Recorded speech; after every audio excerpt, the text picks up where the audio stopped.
I've recently finished a book called The Concept of Representation by Hannah Pitkin. I finished doing like a study on it, so I've got all the notes, and I'm going to do a book club on it coming soon. After doing this and going through this philosophical examination of what the concept of representation means, I've just realised that, okay, we are in no way being represented. Now, you could have been quite flippant and gone, well, anyone could have seen that. But actually, it gets kind of worse the more you look at it and the deeper you look into it. And the more you break apart the concept of representation and say, well, in this way am I being represented, in this way, in that way, in the other way. And you realise that almost in none of these ways are you being represented in politics. So we're at the point where we actually can't really justify calling ourselves a representative democracy. We're in fact an unrepresentative democracy. And even that democracy part is slightly in question because, I mean, the vote just keeps getting overturned with someone like Rishi Sunak, who I'm going to use as an example throughout this segment. It's just kind of depressing, to be honest, to realise that actually, nothing about this has anything to do with me. No, anyway. I mean, literally a monarchy in which the king is at least like one of yours, even if he's a tyrant, would be closer. Yes. And you'll notice you've had people like David Mitchell writing in The Guardian. You know what? Out of all of the unelected people in charge, I'd like to go back to the king being in charge. In The Guardian.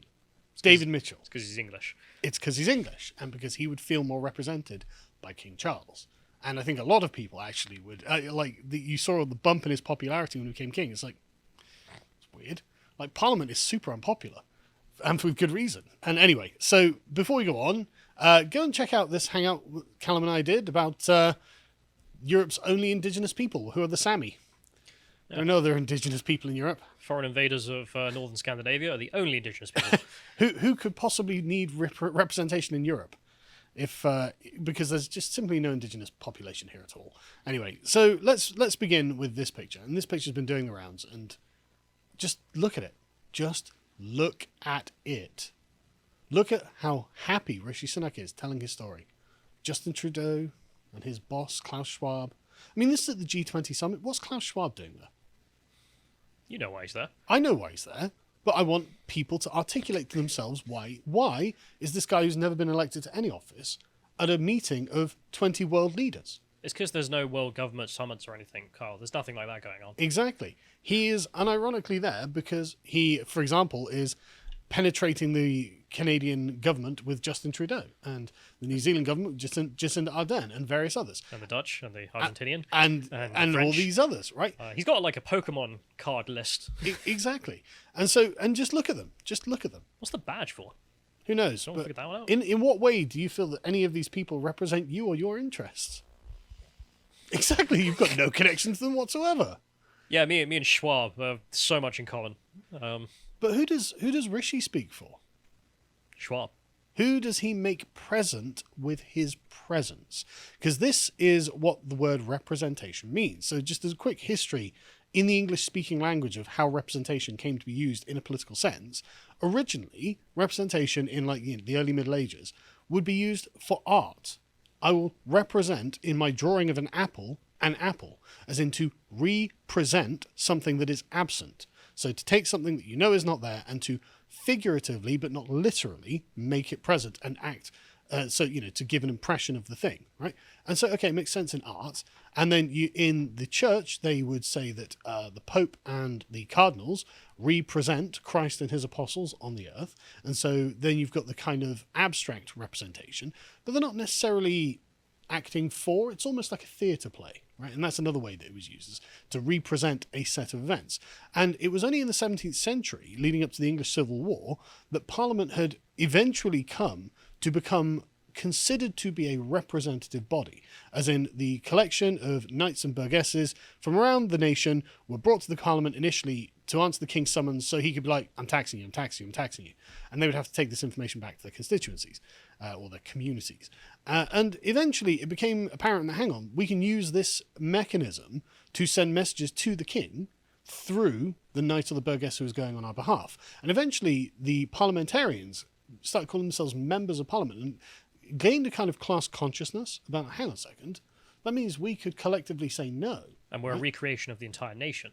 Exactly. We are apparently... That actually comes with Enlightenment ideology. So at this point, they're not a recreation of the nation. But they realise, well, hang on a second, we can actually say no. And so it's at the beginning, or leading up to the English Civil War, where the class consciousness gains so much power, it realises it can overthrow the king. It becomes... The term representation starts taking on this distinctly political tone. And then after the English Civil War and into the 18th century, when it comes up to the American Revolution, you of course get no taxation without representation, as in to make me represent, to serve my interests and to make sure that I have a say at the table. And so look at this. In what way do you feel that you are made present in this conversation with Rishi Sunak being there? Oh, that's a great point. No No taxation without representation. How are you being represented?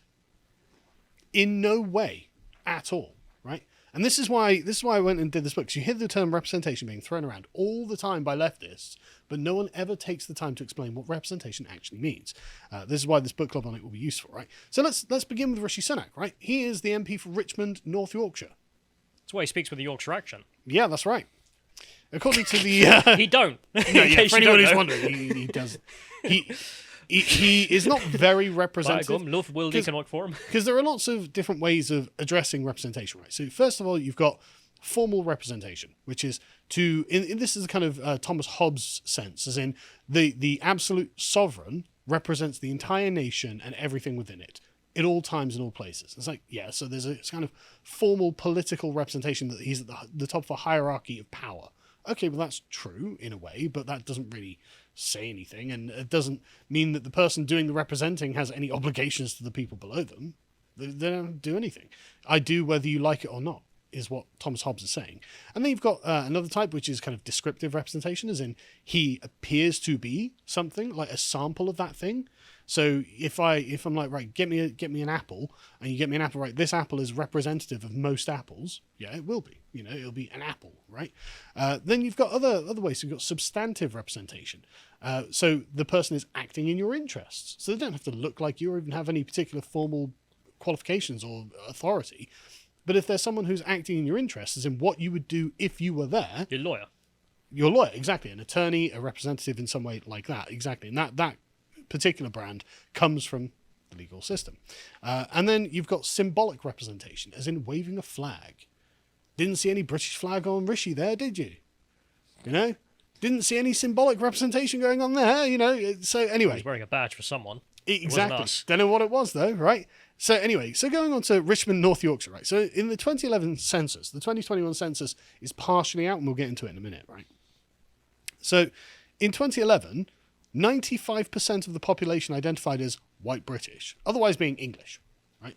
So 95.8% were English. This is a small English town, right? The next biggest group being Europeans. The next biggest group being Europeans, as 1.4% other white. Half of them would have been Irish.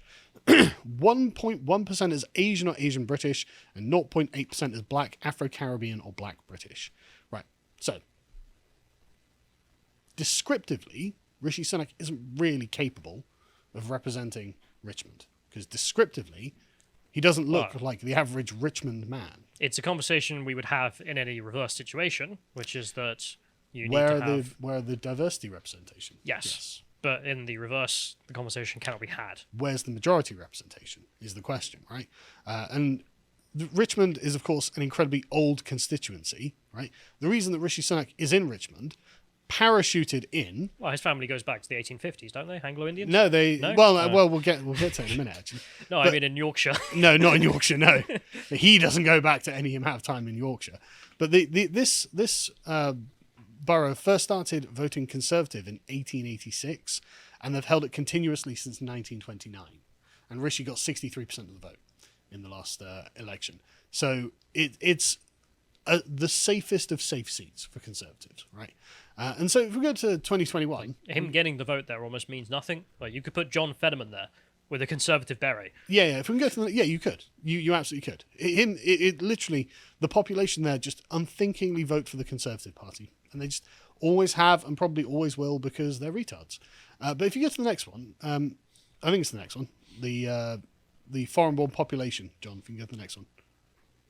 Right, this is from the 2021 census. I won't make you go through it because you'll have to dig around to find it. But what do you think Richmond's foreign-born population in 2021 was? After 10 years, earned millions and millions and millions of new immigrants. Well, even like the average for the country is 16%. So let's say 5? 8%. So it's half the average for the entire country. All right. So 92% of Richmond was born in Britain. You'd have to work hard to find a foreigner, an immigrant in Richmond. So where's Rishi from? Well, he was born in 1980 in Southampton General Hospital. It's very Yorkshire. Bit far from Yorkshire, aren't you, Rishi? What's going on there? Oh yeah, I don't think you can get much further from Yorkshire. I mean, it's literally as far down as it goes, right? Maybe like it's St Ives. Yeah. I mean, you'd be somewhere in Cornwall, right? And he was born to Southeast African-born Hindu parents of Indian Punjabi descent, Yashvir and Usha Sunak. So these are the Indian administrators of the British Empire who have come back to Britain on the dissolution of the British Empire, right? So again, not your average Yorkshireman, right? He attended Stroud School in Winchester College. He was head boy there. He was a waiter in a curry house in Southampton. Yeah, like it. He was a waiter in a curry house in Southampton. Average Yorkshire growing up story. He did politics, philosophy, and economics at Lincoln College, Oxford, like most Yorkshiremen do, right? And then he went on to get an MBA from Stanford University, where he's a Fulbright scholar. Just average Yorkshire life.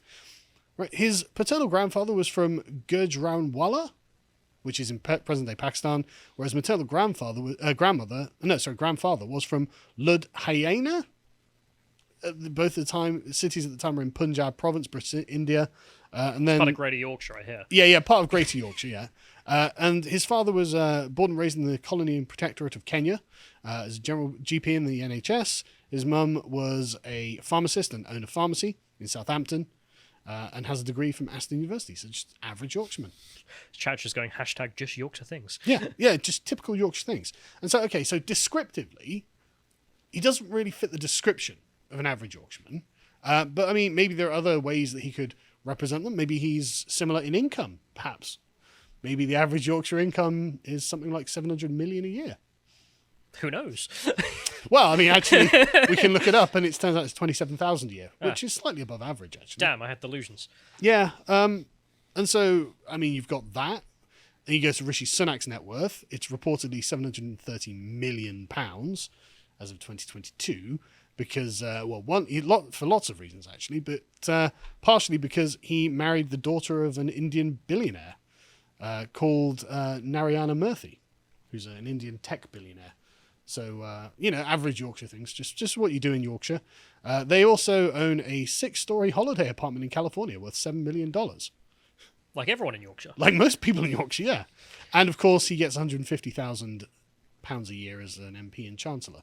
So, why not? That's more of a Manchester thing. Yes.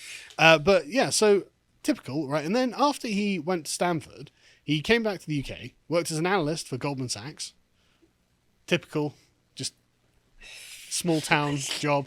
You work. How hard are we going to hit this point? You got to say no. You got to understand that Richmond, North Yorkshire, is a company town, and that company is Goldman Sachs. Everyone works there. It's like Bourneville, right? Yeah. It's just like your son gets an internship. Exactly. You've got nowhere else to work. Day. In Richmond, you've got nowhere else to work. It's like the mines in Wales. Yeah, exactly. It's just a company town. Father worked at Goldman Sachs, and his father before him. Yeah, and in 2001 he joined a hedge fund management firm. And then he became a partner of that company in 2006. And then in 2013, he went to work for other venture firms that were owned by his father-in-law, just as normal Yorkshire business goes. Right? And then he ends up becoming an MP. I mean, never mind Yorkshire. None of this applies to anywhere in the country either. Exactly. Right. So not only is he not representative of Yorkshire, he's not really representative of the English experience of the world at all. Right. So who does he represent? Well, I mean, I guess then we have to fall back on formal representation. At least the Conservatives voted him to the leadership of the party, which they didn't, actually, which is never mind the public. I mean, no one's asking the public. Yeah, so he gets parachuted into the safest seat, becomes an MP, and he's like, hey, I'm going to backstab Boris, and I'm going to try and become Prime Minister. And everyone's like, I would rather a literal potato than you, Rishi Sunak. So a potato was put in charge. Yeah, so Liz Truss won 2/3 of the vote in the Conservative membership, by the way. literally demolished him. It wasn't even close. Demolished Rishi Sunak. Then, of course, the globalist wing of the Conservative Party were like, well, we need our guy in charge. And so she was ousted. And, of course, then Sunak was, and I love this, selected to replace Liz Truss. Yeah, that's a great way of putting it. Selected is correct. It's absolutely the right terminology. Because that's it. And you may remember that a lot of the leftists were like, well, we've had a clip of Rishi Sunak when he was young going like, I have friends who are aristocrats, I have friends who are upper class, I have friends who, working class. And he goes, well, not working class. So, yeah, of course he doesn't. How could he? Well, he met them all Goldman Sachs. Well, maybe, yeah. That's where he picked up his Yorkshire accent, So he's not voted for by the electorate. He's voted for by people who literally just vote for the Conservatives because idiots. And he wasn't voted for by the Conservative Party, and now he's the Prime Minister, and now he's swanning around with Justin Trudeau and Klaus Schwab. And I haven't got the clip actually, but did you see the clip of him on the phone to Zelensky? Oh, God, it was embarrassing. People haven't seen it, you should. Just type in Sunak, Trudeau, Zelensky, and you'll find it. Yeah, it's and they're like, embarrassing. we're really fighting for you, Zelensky. We've brought it up. We've brought up that a missile hit Poland. I was like, all right. So thanks, bro. I mean, imagine even from Zelensky's perspective, you'd be like, "Oh, you brought it up. Oh, that's wonderful. Thanks." Yeah. Like, get me more billions off. Yeah. At least send me a gun. Yeah, exactly. Anyway, so then when Rishi Sunak was installed as Prime Minister in the United Kingdom, he posted this on his Twitter profile, or whoever manages his Twitter does, and brilliant. Let's just see the text second, right? Brilliant to drop in on tonight's Diwali reception number 10. Typical Yorkshire holiday, Diwali. Really old Yorkshire tradition. Well, we have it as a national holiday in England because so many of us do it. Exactly. It goes back to, I think, 750? Something like that. I will do everything I can, blah, blah, blah, blah, blah, right? But then click on the image, bring the image up, right? So thinking about representation as the making present of something that is otherwise absent, because that's what representation means, what is being made present here? Hinduism? Yes. Indian culture. So India is being made present in number 10 through Rishi Sunak's display here. I mean, there is a reason why the Indians were so happy. We'll get to that. So the question then, how's Britain going to be governed since we've now got an Indian Prime Minister? So, well, according to Hindu principles, basically. What? Typical average Yorkshireman runs his life according to Hindu principles. This is obviously an Indian chap who'd written this in The Spectator. All right. Well, I mean, don't get me wrong. Like they're like, on the good side, Hinduism isn't about having a victim mentality and playing to identity politics. Oh, brilliant. Yeah, well, it's not Bangladesh. So. No, it's not. It's so as things go, it could be worse. So you could argue there's a kind of inflection of substantive representation there. Maybe he'll make money and be conservative. Maybe. Yeah. The Indians do make more than the British in England, so they do very well. But the point is though, just listen to this, right? It was also at Diwali 2 years ago that it became clear to the world that Sunak was a practicing Hindu. He was photographed lighting candles outside number 11. It took me back to my life at home in the 1960s when my mother lit lamps and made rangoli on the doorstep of our semi-detached house in Hounslow. We were the only Indian family in the street and the decoration marked us out as different. That's interesting, isn't it? It's different. Here is something different. Here is something that has come from somewhere else that is not shared by the majority of the population, and now it is what is being represented in 10 Downing Street. Difference. That's how they describe it, right? Not the people here. Exactly. What are they representing here? It's very concerning, right? And he's like, never would I have believed back then that a Prime Minister would be lighting Diwali candles in Downing Street with a shrine inside number 10. Yeah, it sounds kind of crazy when you start laying it out like that, doesn't it? It sounds, in fact, a bit concerning. But anyway, so who's thrilled by Rishi Sunak being installed in number 10 and having his Diwali there? Well, Indians. Well, that's weird, isn't it? Because you'd think the British public would be like, great, we've got an economic Jedi, as he was described, right?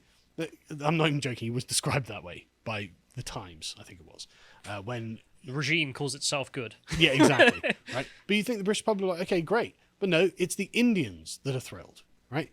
Rishi Sunak, a proud Hindu, is the new UK PM, writes India's biggest English daily, Times of India. The story mentions the word Hindu 5 times. Being Hindu in 10 Downing Street chimes India Today, adding that Sunak got the job in the UK despite being Hindu, not because of it. I mean, that is true, but he got the job in the UK because he was a Goldman Sachs banker.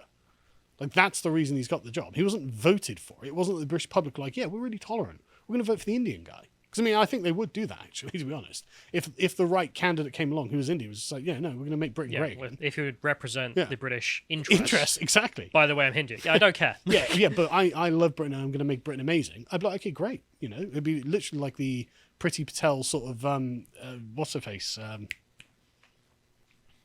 Nigerian woman. Oh, Kemi Badenoch. That's it, Kemi Badenoch situation. Where it's like, look, we're just going to make this a good country and everything's going to be great. You know, like, okay, great, do it. I don't care. You know, as long as you're acting in my interests. As long as you're not Catholic, I mean. Exactly. That's a joke. Right? But then you get more. Sunak, ex-India company set to run Britain, says the Indian Telegraph. Okay, that's weird. Start getting these colonial references. Another one said, another Dilwali gift to the nation. Indian origin Rishi to rule the whites. Who is being represented here? What is being made present here? Who's thinking, oh, I'm being made present? Ashaka's great-great-aunt, maybe? To rule the whites. Yeah. Right? So, moving on. Another Indian person was like, oh, well, from India's point of view, this is a dream come true. That's nice. Yeah. I'm glad we exist for that purpose. Yeah. That's all the history of England has ever been. Yep. Let's get some more Indian takes, shall we? The former Bihar State Governor Chief Secretary M.A. Ibrahimi tweeted, "Revenge of history as well." It's revenge. Another Twitter user, Ranjan Kumar, who described himself as a banker, joked, "Reverse colonization." Joked. So returning to this image at the start, what's being made present here? Are any English people being like, there's our guy, sticking it to the globalists, insular England? He's routinely defending our interests and our interests only as he hands over $1 billion to Pakistan. Yeah. But the Indians... I mean, even that's a betrayal of India, but it's a thing for the globalists. So. But the Indians are thrilled with all of this, right? So when it comes to... You've got them, Klaus Schwab, and who? Biden? Biden was happy about it, I guess. Yeah. Even though he called him Rashid Sunak. Yeah, but Biden because he just hates British people. And so he views it as Indian domination of Britain, right? Because he's a senile old racist. I don't think Sunak really thinks like this or anything like that. I don't think Sunak's like, yeah, great, India's now conquered Britain, right? No, he's no just evidence. Self-serving rich man. Exactly. He's a rootless cosmopolitan, right? I think Rishi's Indianness is pretty thin, to be honest. But the point is, who does he represent? Who does this represent? What do our politics represent now? Well, whatever that badge is. Exactly, because Sunak does not descriptively represent the British people, let alone the people of Richmond.